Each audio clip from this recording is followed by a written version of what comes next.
Cinema தான் என் குடும்பம். அந்த குடும்பத்தோட நான் என்னைக்குமே இருப்பேன் ஆண்டவனுடைய அருளால்.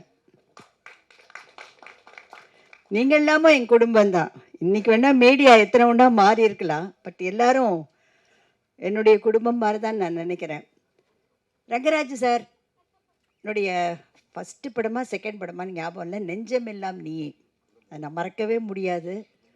அதில் நானும் கவுண்டமணி நானும் ஃபஸ்ட்டு பண்ண படம். அன்றைக்கி நான் எப்படி பார்த்தேனோ அதே மாதிரி இந்த படத்துக்கு அவர் கூப்பிடும்போது எனக்கு ரொம்ப ஆச்சரியமாக இருந்தது. ஏன்னா அவருடைய படங்கள் வந்து சாங்ஸு டெஃபினட்டாக அவருக்கு ரொம்ப லக்கு, டைட்டில் அவருக்கு ரொம்ப நல்ல லக்கு.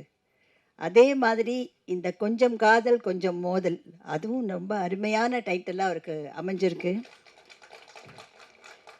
அதே நேரத்தில் பார்த்தீங்கன்னா அந்த ஷார்ட்ஸு, அதாவது அவர் ஒன்றும் ஃபாரின் போகல, ஃபாரின் போகாமையே இருக்கிற இடத்துலையே அவ்வளோ அழகாக அந்த கேமராமேன் வந்து அவ்வளோ அழகாக அந்த படம் பிடிச்சி காமிச்சிருக்காரு. ஏன்னா இப்போ தொட்டா நின்றா எல்லாமே ஃபாரின் தான்ற மாதிரி இருக்குது. ஃபாரின் தேவை தான். ஏன்னா முதல்ல போனது ஸ்ரீதர் தான் சிவந்தமன் படத்துக்கு.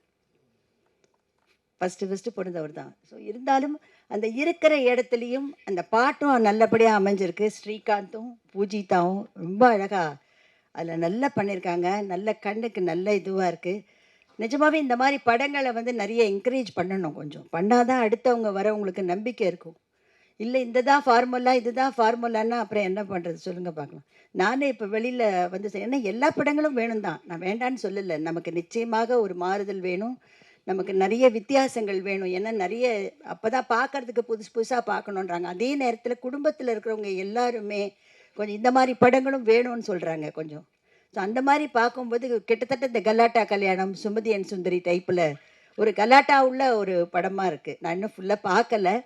என்னுடைய கேரக்டர் வந்து அந்த பூஜிதா ஹீரோயினோட பாட்டி, என்னை வச்சு தான் அவங்க ப்ளே பண்ணுறாங்க.